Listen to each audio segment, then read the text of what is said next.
966 years before Christ, a construction site with more than 180,000 workers, 70,000 porters, 80,000 stonecutters, 3,600 supervisors, and not a single sound of a hammer, chisel, or any iron tool. Absolute silence. This was no accident. It was a direct order. And the man behind this absurd demand was building the most sacred house that humanity had ever attempted to erect. His name was Solomon, son of David, third king of Israel. He had inherited a stable kingdom, secure borders, and a promise. His father had spent his entire life dreaming of building a temple for the God of Israel. He gathered resources. He drew blueprints. He set aside teams. But he did not receive divine permission. David was a man of war. His hands had shed too much blood. The house of the Lord needed to be built by hands of peace. So David died carrying that weight. Everything prepared, nothing built. The dream passed to his son. Before we begin, write in the comments where you are watching from. Leave a like, subscribe to the channel, and turn on the bell. Let's continue. Solomon wasted no time. In the 4th year of his reign, in the 2nd month of the Hebrew calendar, he gave the order to begin. The location was already defined, Mount Moriah in Jerusalem. That place carried history. It was the same mountain where Abraham, nearly 1,000 years earlier, had taken Isaac for sacrifice. It was where David had bought the threshing floor of Ornan the Jebusite to erect an altar after a devastating plague. The ground was already marked by the sacred. Now it would receive the most ambitious structure Israel had ever imagined.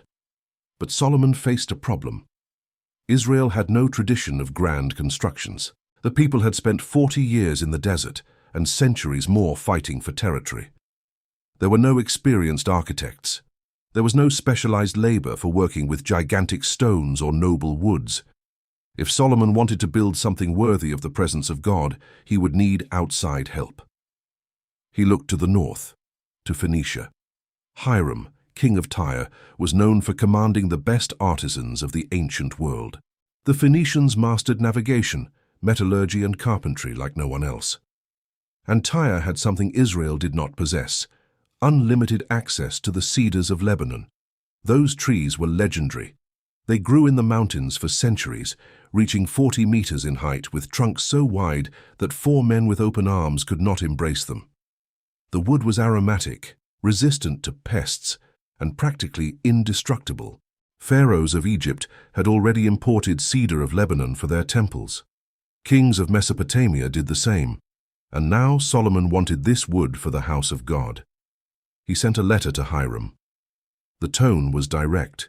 He explained the project, the spiritual motivation, and what he needed. The Phoenician king's response came quickly. Hiram was impressed by Solomon's ambition and accepted the partnership. The terms were established. Tyre would provide all the cedar and cypress wood, in addition to sending a master artisan to supervise the most delicate work. In exchange, Israel would send wheat and oil every year. 20,000 cores of wheat, 20,000 baths of oil. This represented tons of food that would sustain the Phoenician economy. The agreement was sealed. The wood began to come down from the mountains, but cutting the cedars was only the beginning. The logs needed to reach Jerusalem, which was more than 200 kilometers away from the Lebanese forests, and there were no trucks, railways, or paved roads. The solution found was ingenious. The Phoenicians tied the logs into large rafts and launched them into the Mediterranean Sea.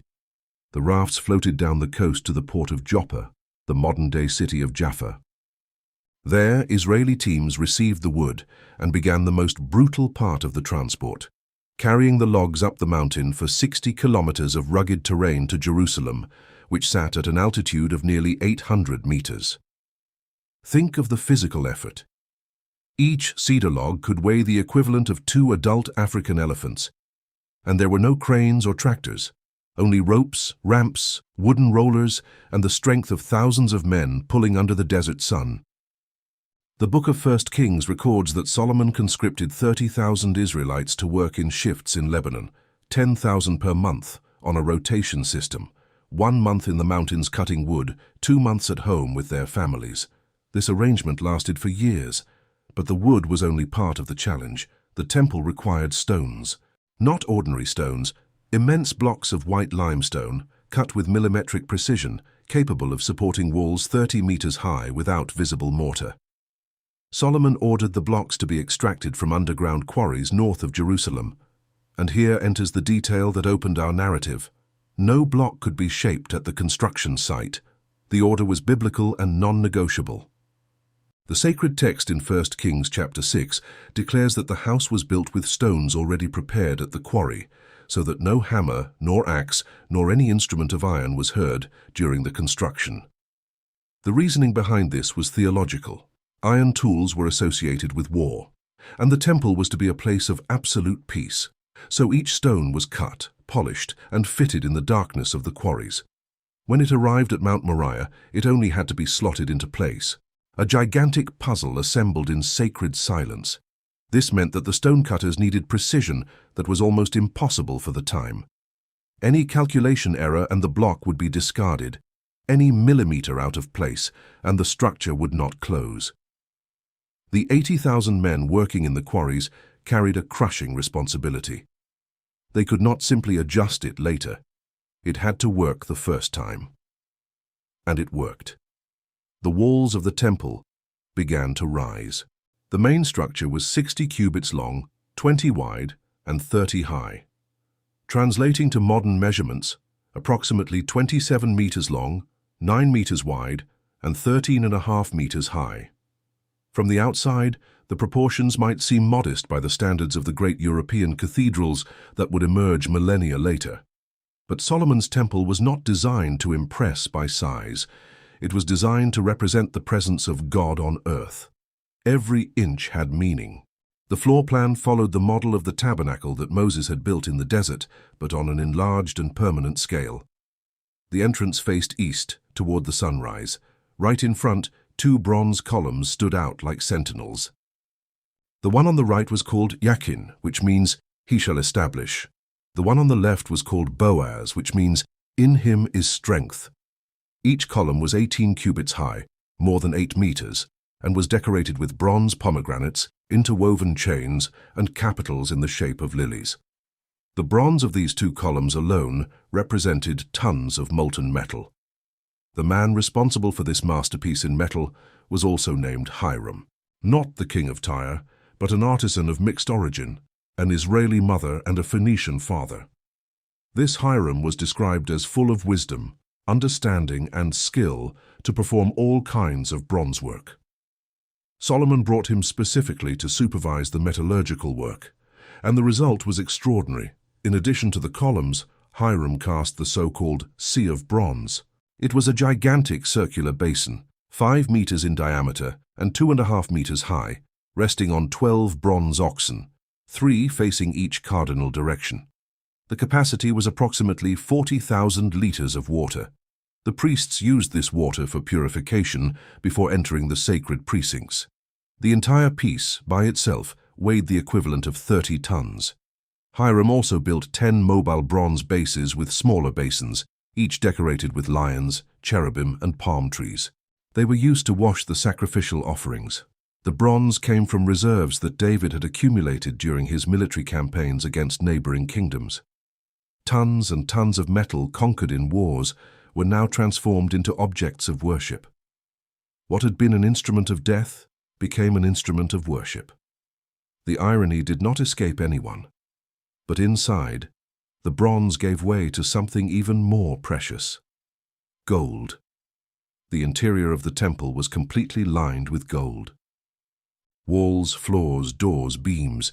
It was not decorative plating, it was beaten gold, applied in thick layers that covered every visible surface. The biblical text in 2 Chronicles makes a point to emphasize: he overlaid the house with fine gold, the beams, the doorposts, the walls, and the doors, and he carved cherubim on the walls. The visual effect, when the torches were lit inside, must have been indescribable. A golden cavern glowing with flickering light. The reflection multiplied infinitely. The sensation of being inside the sun itself. Solomon used 660 talents of gold just for the Holy of Holies, the innermost and most sacred room of the temple. A talent was equivalent to approximately 34 kilograms. Do the math. We are talking about more than 22 tons of gold for just a single room. And that is without counting the gold of the other rooms, the utensils, the doors, and the ornaments. Modern historians have difficulty calculating the total value. Some estimate that, in today's values, the gold of the temple would represent something between $50 and $60 billion. Others suggest even higher figures. Where did so much wealth come from? David had accumulated spoils of war for decades. Gold from Moab, silver from the Philistines, bronze from Zobah.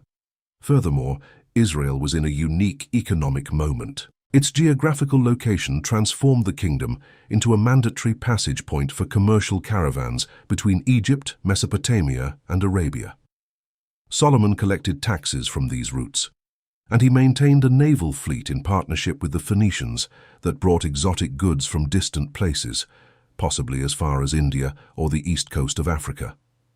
The Book of 1 Kings mentions that every 3 years ships arrived laden with gold, silver, ivory, apes, and peacocks. Israel was wealthy as it had never been before, and it would never be so again. But let us return to the interior of the temple.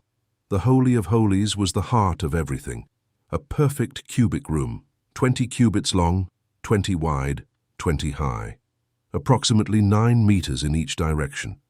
This shape was not casual. The cube represented absolute perfection in ancient symbology, and inside this solid gold room were 2 figures that dominated the space: the cherubim.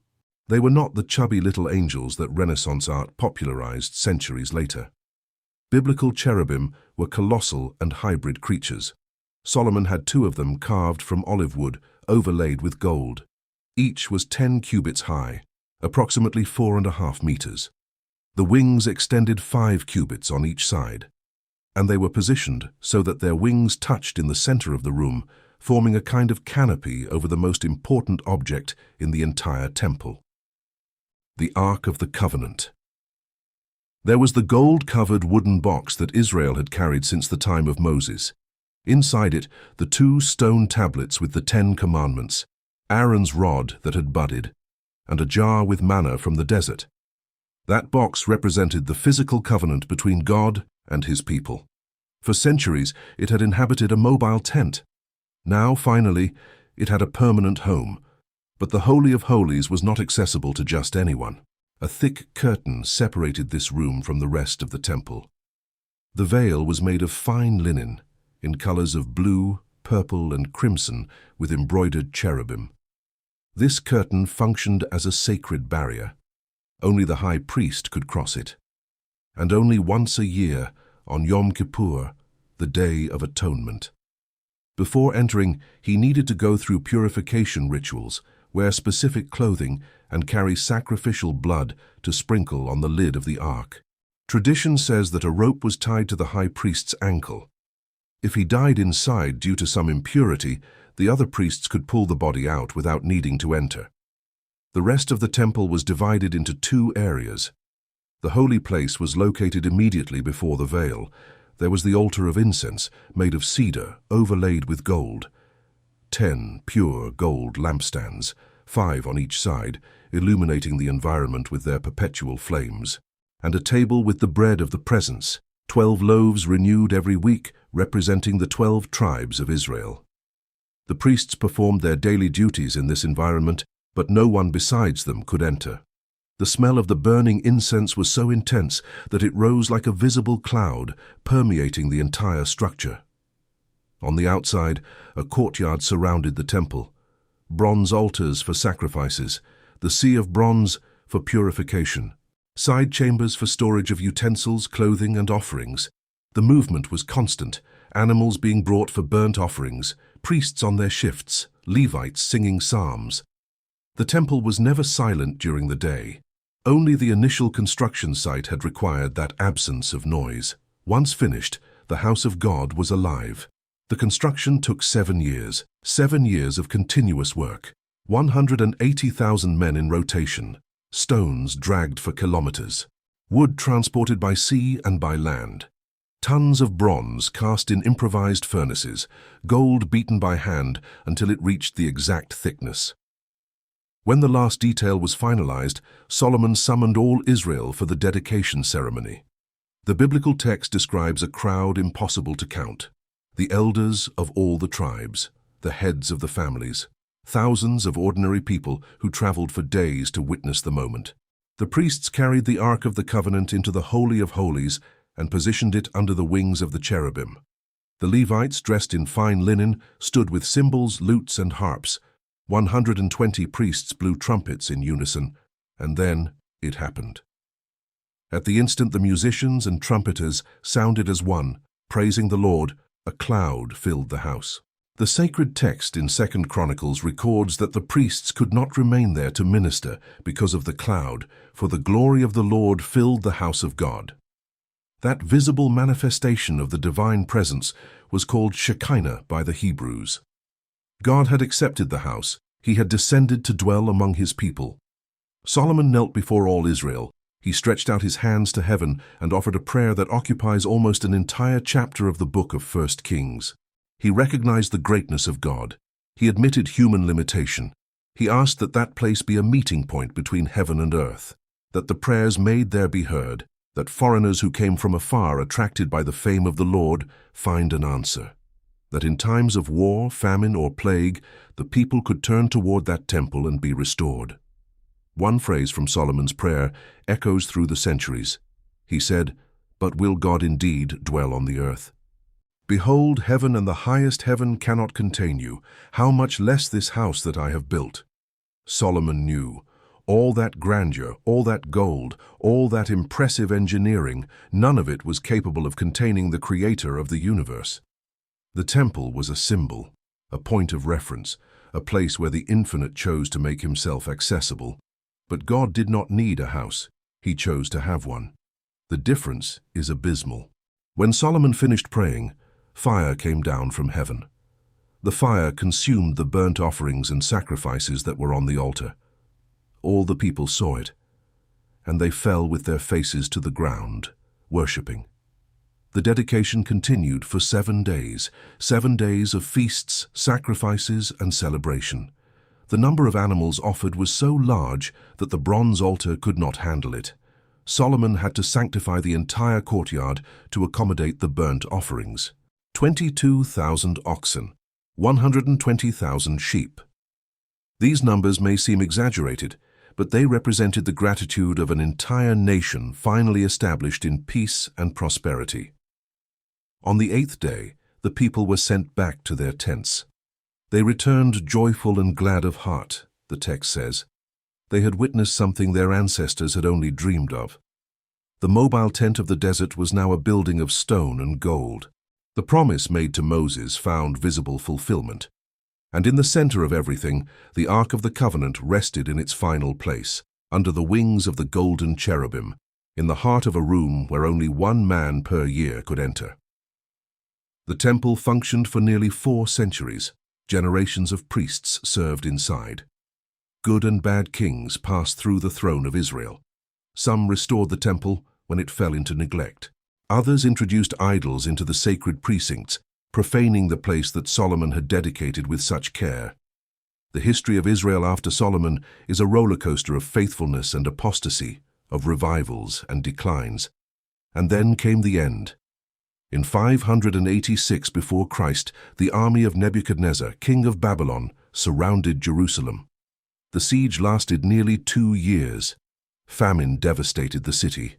The walls were finally breached, and the Babylonians entered. The temple was looted from top to bottom, the bronze columns shattered and taken as booty, the sea of bronze broken into transportable pieces, all the gold stripped from the walls and melted down, the sacred utensils confiscated for the pagan treasures of Babylon. And the Ark of the Covenant disappeared. No one knows what happened to it. The biblical text simply stops mentioning it. Some traditions say that Jeremiah hid it in a cave before the invasion. Others claim it was taken to Ethiopia. There are those who believe it was destroyed along with the temple. The truth is that since that day, no human being has laid eyes on that object. The most sacred item in Israel's history vanished without explanation. After the Babylonian exile, a second temple was built, smaller, simpler, without the ark, without the visible glory that filled the first. The prophet Haggai records that the elders who had seen Solomon's temple wept when comparing them. But this second temple was renovated and expanded by Herod the Great centuries later, and it was in this Herodian temple that a carpenter from Nazareth entered, looked around, and said he could destroy that place and rebuild it in 3 days. No one understood. He was not talking about stones, he was talking about his own body. And when Jesus died on the cross, something extraordinary happened. The veil of the temple, that thick curtain that separated the Holy of Holies from the rest of the world, that fabric that only the high priest dared to cross once a year, was torn from top to bottom. Matthew, Mark, and Luke record the event. It was not torn from bottom to top, as if human hands had done it. It was from top to bottom, as if God himself were opening the access. What Solomon tried to build with cedar, gold, and silent stones found its final fulfillment there. The meeting place between God and humanity would no longer be a building in Jerusalem. It would be a person. And through the sacrifice of that person, the way to the presence of God would remain open forever. No longer once a year, no longer only for a purified high priest, but for anyone who approached. The temple of stone crumbled in 70 after Christ when the Romans razed Jerusalem. But the temple that Jesus promised to rebuild in 3 days rose again on Easter morning, and it remains to this day